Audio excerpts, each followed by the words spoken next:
هره ګړۍ د افغانستان له ګوټ ګوټ څخه تازه او کره خبرونه وڅارئ. له امنیتي او سیاسي بدلون نیولې تر ټولنیزو، کلتوري او اقتصادي مسایلو پورې موږ یې بې پرې او متوازن تر تاسو رسوو.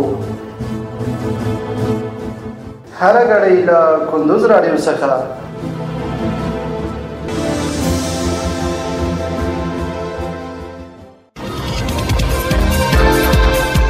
سلامونه او وخت مو په خیر. پام راوړم د کندوز راډیو د دې ساعت مهمو وروستۍ خبرونو ته. نن چهارشنبه د لړم 14مه نیټه ده چې د 2025 کال د نومبر له 5مې نیټې سره سمون لري. روانه خبري ګړۍ درته زه عبدالجلیل احساس وړاندې کوم، خو په پیل کې هم د څو مهمو خبرونو سرټکي. کندوز کې د سرې میاشتې ټولنې سلګونه زره اړمنو ته بیړنۍ مرستې، خوراکي توکي او روغتیایي خدمتونه وړاندې کړي. شمالي ولایتونو کې وروستۍ زلزلې 21 کسان وژلي، 292 ټپیان، سلګونه کورونه زیانمن شوي.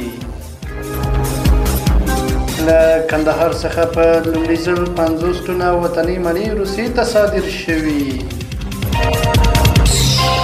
او د هانګ کانګ شپږوریز لیګ لپاره د افغان لوبډلې نوملړ اعلان شو. اوس هم بشپړ خبرونه. کندوز کې د سرې میاشتې ټولنې سلګونه زره اړمنو ته بیړنۍ مرستې، خوراکي توکي او روغتیایي خدمتونه وړاندې کړي. د سرې میاشتې افغان ټولنې د تازه راپور له مخې چې په کندوز کې له خبریالانو سره شریک شوی، د روان کال په اوږدو کې لسګونه زره اړمنو مهاجرینو او بې سرپرسته کورنۍ ته بیړنۍ مرستې، خوراکي توکي، نغدي مرسته او روغتیایي خدمات وړاندې شوي دي. د راپور له مخې دغه ټولنه د هیواد په کچه 1583 روغتیایي کارکوونکو له لارې په سلګونه زره افغانانو ته د درملنې، واکسین او تغذیې خدمتونه وړاندې کړي دي.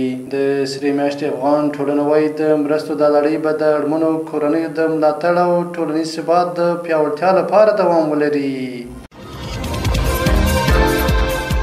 په شمالي ولایتونو کې وروستۍ زلزلې 21 کسان وژلي او 292 ټپیان، سلګونه کورونه زیانمن شوي. له پیښو سره د مبارزې او چمتووالي ملي اداره ویلي چې د لومړني معلوماتو له مخې په بلخ، سمنګان، جوزجان، کندوز او سرپل ولایتونو کې د وروستۍ زلزلې له امله په مرجوله او مالي زیانونو کې زیاتوالی راغلی. د یادې ادارې د اطلاعاتو خپرونه ویان حافظ محمد یوسف ویلي چې تر اوسه د شهیدانو شمېر 21 او ټپیان 292 ته رسېدلي او دغه راز 180 کورونه په بشپړ او 342 په سطحي ډول ویجاړ شوي دي. نوموړي ویلي چې د سمنګان او بلخ کې د هر شهید کورنۍ ته 100,000 افغانۍ او ټپي سره 10,000 افغانۍ مرسته ترسره شوې.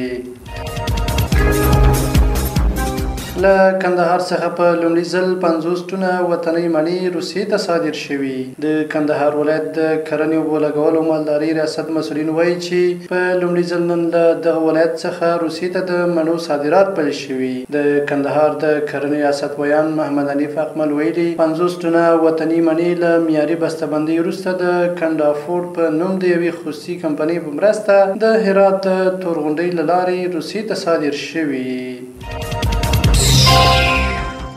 او وروستۍ خبر دا چې د هانګ کانګ شپږوریز لیګ لپاره د افغان لوبډلې نوملړ اعلان شو. د هانګ کانګ شپږوریز سیالۍ لپاره د افغان لوبډلې نوملړ او مهالویش اعلان شوي. افغان لوبډله به د نومبر له 9 تر 9 پورې په هانګ کانګ کې د نیپال او سویلي افریقا پر وړاندې خپلې سیالۍ ترسره کړي. د لوبډلې په ترکیب کې ګلبدین نایب د لوبډل مشر په توګه، نور رحمان وکټ ساتونکی او صدیق پاچا، اعجاز احمدزی، فرمان الله صافی، شرف الدین اشرف او کریم جنت شامل دي. افغانستان د دې سیالیو په ای ګروپ کې له نیپال او سویلي افریقا سره سیالۍ لري. دا د دې مهال مهم او وروستي خبرونه. تر بیا ښه وختونه. لوی الله مل شه.